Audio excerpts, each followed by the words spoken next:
Hello and welcome to Inside Cottonwood. I'm your host, Doug Bartosh, also your city manager. And today we're going to talk about the Welcome Home Vietnam Vets event. And I'm proud to say I've got a couple of Vietnam veterans here in the studio today. And the first is Ron Luce, and then Ed Uzumeckis. And common spelling. And so anyway, let's start with Ron, and let's get a little bit of your background. I mean, you served in Vietnam. What did you do? Who were you with? I was with squadrons on carriers. I made 4 deployments to Vietnam. I flew over there. I have over 400 combat sorties, so I'm a little familiar with the action over there over the years, starting in '65 and ending in '73. Okay. How about you, Ed? Well, I was in the Army, and I was with the 69th Signal Battalion. I worked in cryptographic work while I was there. I was there from 1969 through 1970, one tour. Okay. And right in the middle of when we were both drawing down and when we had reached the maximum of the troop buildup. Okay. And let's get into a little of why we have this event today. And Ed, I know you've got the background on this, but I think it's probably really important to understand why we want to recognize our Vietnam heroes today. Well, the situation that we had in the country when many of us came back was not the most welcoming. And so you didn't have the parades, you didn't have the things we see now. And as a matter of fact, often there were pretty angry protests. Many veterans came back. They came back at night. They were told not to wear their uniforms and that. So it left a generation of veterans actually feeling pretty disrespected, and as if what they did didn't matter or wasn't worthwhile. And so at some point, a few years ago, they came out, Senator Byrd came out and said, we need to welcome these veterans home. And he passed a bill that declaring March 29th as Welcome Home Vietnam Veterans Day, and asked communities around the country to hold celebrations to welcome home the Vietnam vets. And so depending on who you encounter, some veterans it's still a little bit raw for them, and they'll say it's too late.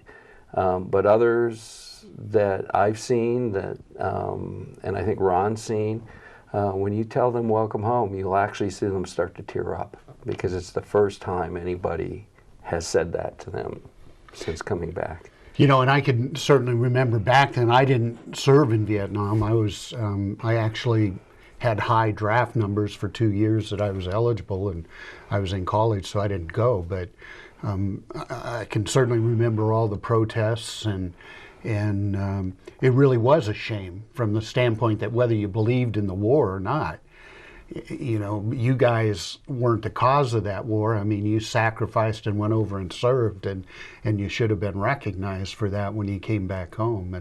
And you know, it was really a shame to see.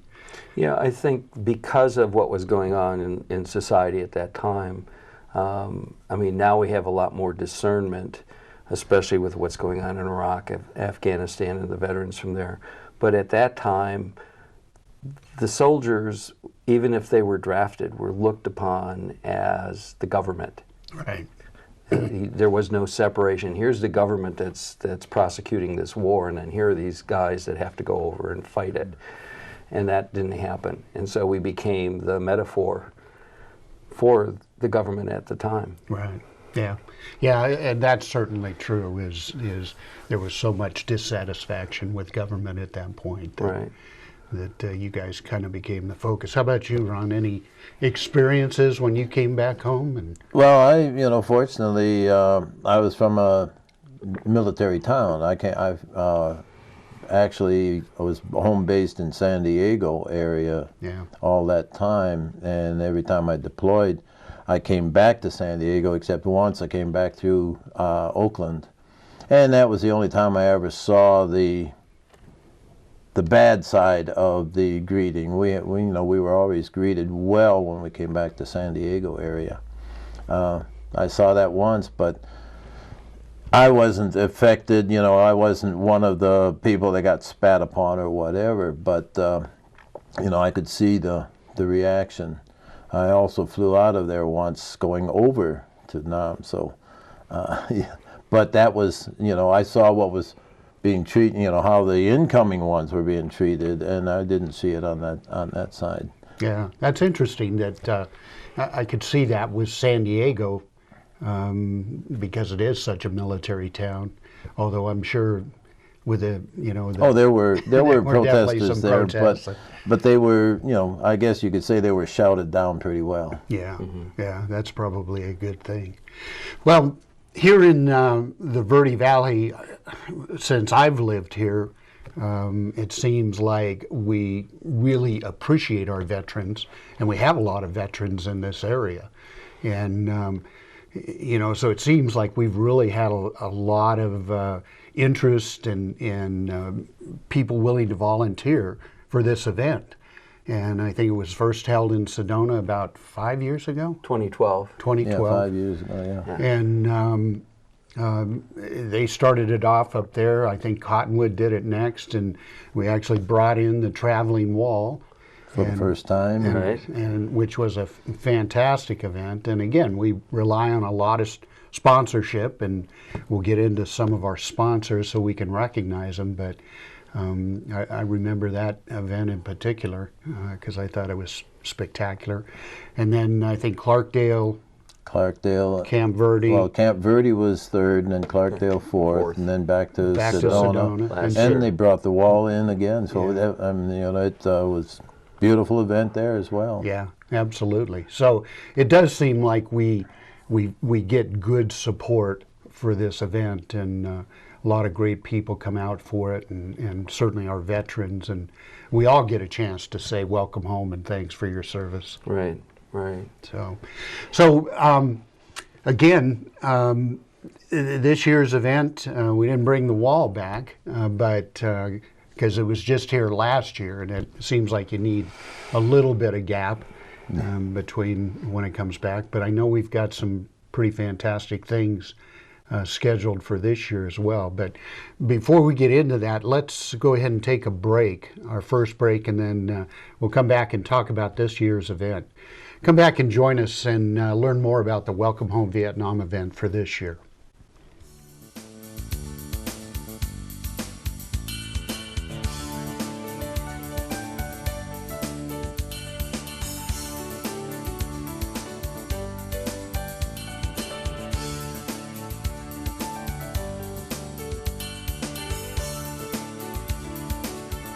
Stand with me. Be drug-free. Stand with me. Be drug-free. To make a difference, we must stand together. Stand with me. Be drug-free. Supporting our families and listening to our teens. Stand with me, be drug-free. Stand with me, be drug-free. We are all one. No one is immune. Stand with me. Be drug-free. Let's stand together for a healthier community. Stand with me. Be drug-free. Hey there, I'm Kyle Benedict, news editor with Yavapai Broadcasting. Join news director Paul David and I twice a week, every week, right here on Verde Valley TV for Countywide. We sit down and talk with everyone from local police and fire agencies to nonprofit organizations, the National Force, and so much more. For times and listings, go to verdevalleytv.com. Again, it's Countywide, twice a week, every week, right here on Verde Valley TV. See you then.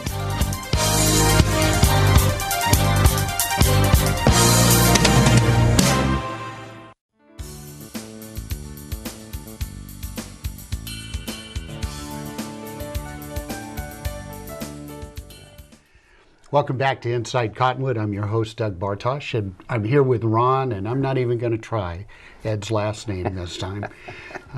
But he goes by Uzi, so We'll call him Ed Uzi. But we're here talking about the Welcome Home Vietnam event, and this year it's being hosted in Cottonwood, and it's going to be at the Kids Park. So who wants to talk about the event and kind of run down what's going on? You want to? Well, I can give you the, it's April 1st. It'll start out officially with the arrival of the motorcycle ride, which starts at Posse Grounds Park in Sedona. They will be going around the valley to some extent through Camp Verde and Clarkdale, and then arriving at the park about 12:30. Food service, there will be food there, burgers and hot dogs with some sides. That will be cooked by Knights of Columbus, but the food service will start at 12:30 with the bikers getting the first shot at it, since they probably worked up an appetite on their ride. And then the veterans will come next, and then anyone else. We expect to be able to serve 500 people if it's necessary. So please come and join.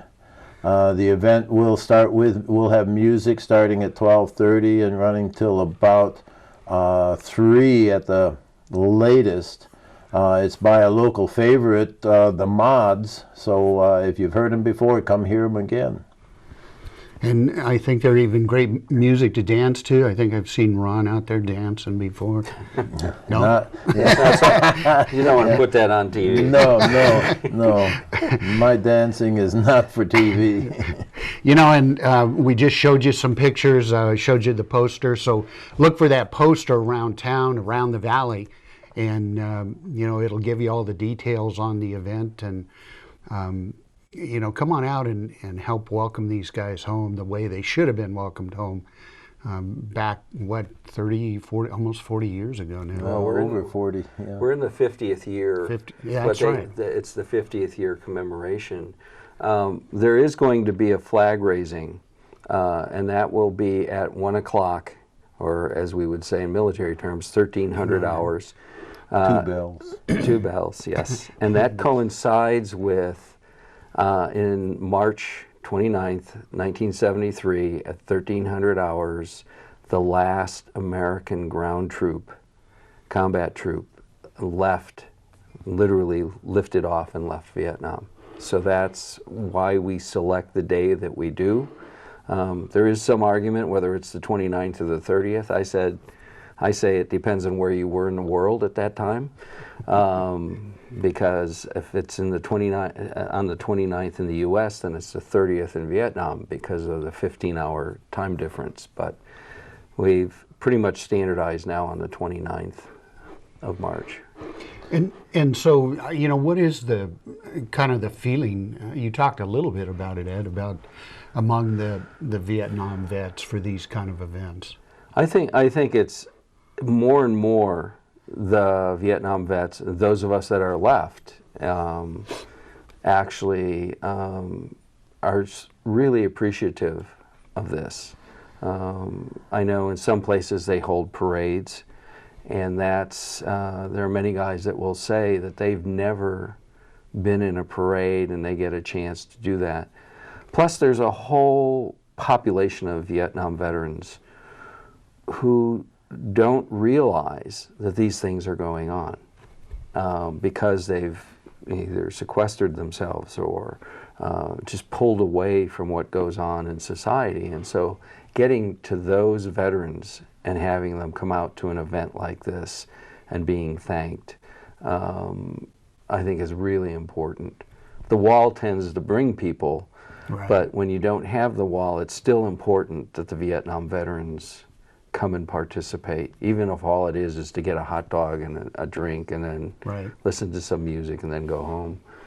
You know, and it's always interesting to me the connection between particularly Vietnam vets and I think even some of the newer vets coming back from Iraq and Afghanistan seem to be getting into motorcycles, but there's a real connection between Vietnam vets and the motorcycle world. Any particular reason for that you can think of? Unless obviously they're all old guys like me that, it's kind of their midlife crisis, I guess, to go buy a motorcycle. Well, there's a number of them have been biking for many, many years. I don't know if they, because of the way they were treated, they felt like outcasts. Let's look at it this way. 50 years ago, most of the motorcyclists were outcasts. They were, they were looked down upon as being Hell's Angels and the like. So there may have been a little bit of that, and it carried over, but they're enthusiasts, and they love their bikes, and they love to take them out and ride and show off. So I give them a lot of plaudits for coming out and doing things like this, supporting the Welcome Home Vietnam Veterans Day event.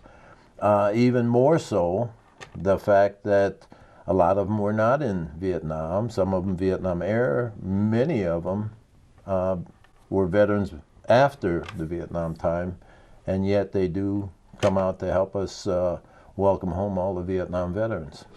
Yeah, and it seems like we've always started it off with a ride. I know we've escorted the wall in a couple of times, and it seems like every year we do organize a ride, and that kind of gets a good number of people out to participate. And it's just a nice way to kind of celebrate and advertise the day as we ride around the Verde Valley. So I know this year for sure I'm going to ride. It's called a ride of remembrance. So many of the vets, when they first came back, I mean, there's this, especially combat vets, there's a certain adrenaline rush. And so I had a motorcycle for a while, and there's that feeling of you're in control, nobody else can tell you what to do, and there's that adrenaline rush because when you're on two wheels and you're going fast, in a way there's nothing like it. But what's happened, I think, is these groups, these veterans came together seeing what was happening, and they wanted to make sure that other veterans were taken care of. And so that's why you see these different groups of veterans riders. Plus there was the big, many years ago, when the Ride to the Wall started, Rolling Thunder. Yeah. And you had hundreds of thousands of motorcyclists, veteran motorcyclists and spouses and that, who showed up in Washington to go to the wall. And now every year there's the Run to the Wall that starts in California and picks up people along the way.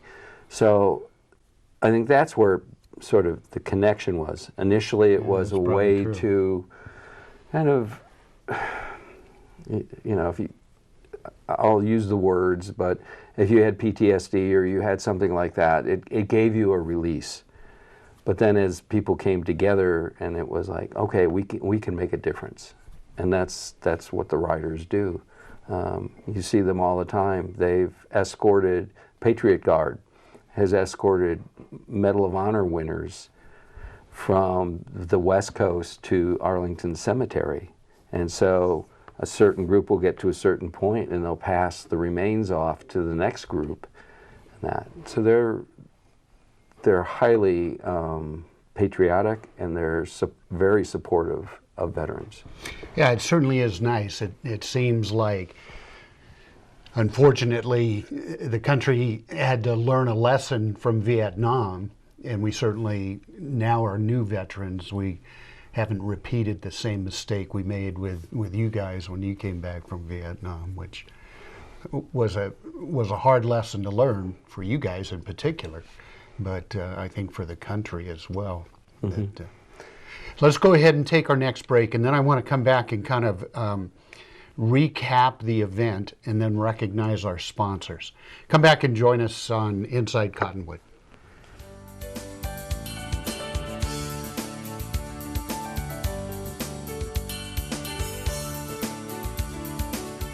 The Q102.9 plays all the hits. Yo, what's going on? This is Drizzy Drake. Ariana Grande. Maroon 5. This is Rihanna. I'm Shawn Mendes. Hey, it's Bruno Mars. Ed Sheeran. What's up, guys? It's Justin Bieber. You're listening to The Weeknd. Start your day with Brian James in the morning. You'll get at least 10 songs in a row during your ride home with Julie Page. Zach Sang Show. Catch the Zach Sang Show weeknights 7 to midnight. And Kelly Fox weekends on your home for hit music. The Q102.9 and 104.9 in Prescott and Cottonwood.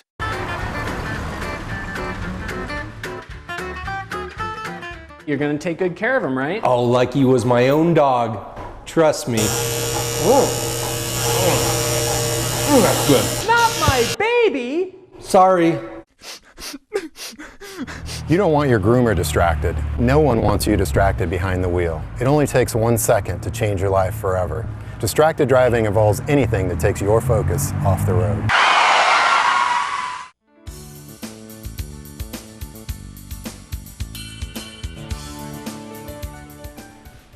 Welcome back to Inside Cottonwood. I'm your host, Doug Bartosh, and I'm here with Ron and Ed talking about the Welcome Home Vietnam event, which is scheduled for April 1st. Mm-hmm. And we have a poster up on the screen right now. It's at the Kids Park in Cottonwood, but the motorcycle or the Ride of Honor, what did you call it? The Ride of Remembrance.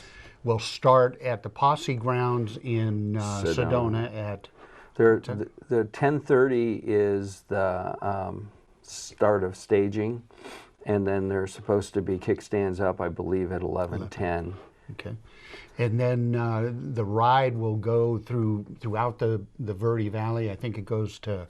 They're going out through the village of Oak Creek, and then I think up to Camp Verde, and then from Camp Verde to Clarkdale, and then back to the Kids Park. To the Kids Park. And then at the Kids Park, where we hope there'll be a lot of people there to help us welcome home the Vietnam vets. We've got the mods planned. We've got some great food, hamburgers, hot dogs, and plenty of side dishes. And we should probably recognize, I think it's the Knights of Columbus. Yes, they'll be cooking. They'll be cooking. And in terms of the donation for the food, I know you've been all over the place, Ron. Yeah, we're still soliciting food donations from businesses. My next stage is to go through the city restaurants and hit them up for some side donation of the food stuff. So that's the rest of my week will be involved with that. We are getting from the major stores, we're getting very good interest. But at this time, I don't know who's going to come up and who's going to have to say that they couldn't do it. So, yeah. And we always get good support. I know we're looking at APS. I know is going to support us. Unisource, Cable One has expressed an interest in helping us out. Any other, I know City of Sedona is definitely stepping up and helping us. And anybody else we need to mention? I'm sure I'm forgetting somebody, and I don't want to do that. But well, the one I have two solid donations at the moment. I've got actually the Bread of Life from Camp Verde has kicked in a very good donation of the hot dogs needed to serve this, as well as the buns. And Safeway has given us a gift card for purchase of foodstuffs from there, as well as Walmart has come through. So those three have so far have stepped up. And I know the Modified Motorcycle Association has come up with a donation. And so if you're interested in donating, please, there's a address on the screen where you can send donations to support this event and our Vietnam veterans. And we actually try and leave the pot of money pretty much as we found it at the end of the event. So whatever city takes it on the following year, has money to start with and get this thing going.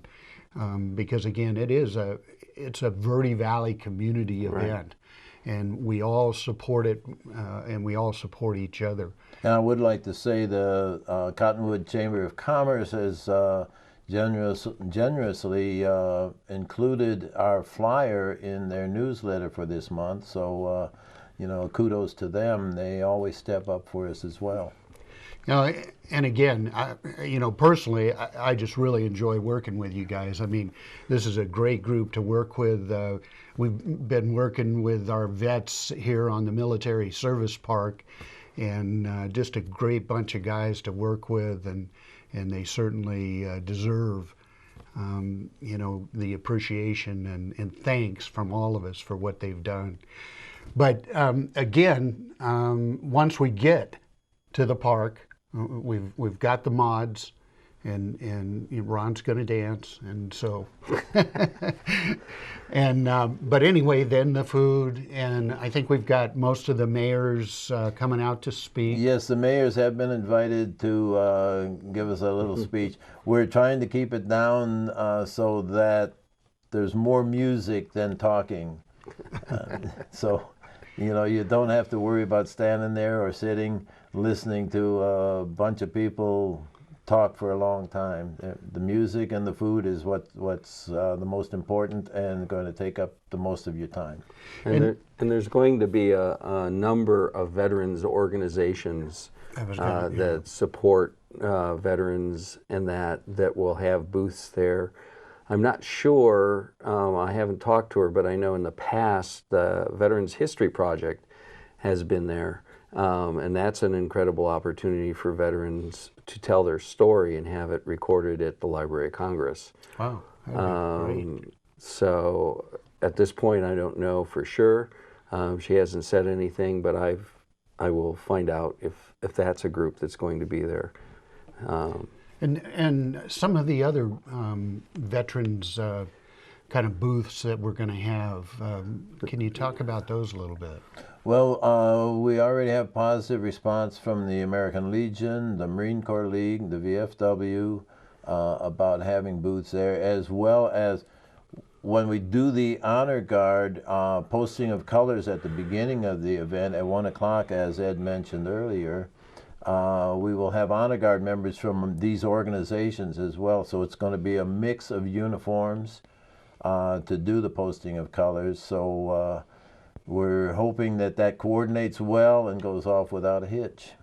And this is a family-rated event, so we certainly encourage everybody to bring their kids out. And no posters, please. What kind of posters are you talking about? Nothing political. Yeah, this is a nonpartisan day, so come out and recognize our veterans. That's what this is all about. Yeah, and I'd like to invite everyone watching on March 29th, which is actually the Welcome Home Vietnam Veterans Day. If you see a Vietnam veteran, walk up to him and welcome him home.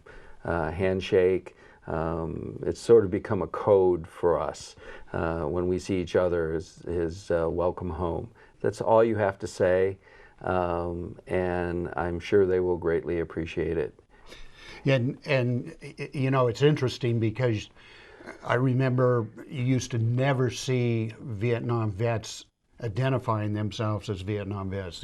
You'd never see the hats, you'd never see the campaign ribbon, and now there's a lot of them that are proudly wearing those indications of their service, and so look for that campaign ribbon. You saw it on the posters and the flyers and those kind of things, and again, it's on the screen behind the city logo there. You can see the color of the campaign ribbon, and so look for those colors. And on the 29th. On the 29th. And actually, I think any day. Any day is you should go up good, and thank them for their service. But especially the 29th. So, you know, again, April 1st, Kids Park. That event starts at 1. Is it 12:30? The food starts at 12:30. 12:30. The posting of colors will be at 1, and that's when the speechifying will start. Hopefully it'll end by 1:15. and we can get on with the music and the eating. So come out and join us, and more importantly, come out and recognize these guys, the Vietnam vets, because they deserve this recognition. And like I said, they're a great bunch of guys to work with. I just really enjoy it, and they need to be recognized for the sacrifice that they made during that period of our history. So thank you for joining us on Inside Cottonwood, and we'll see you again soon.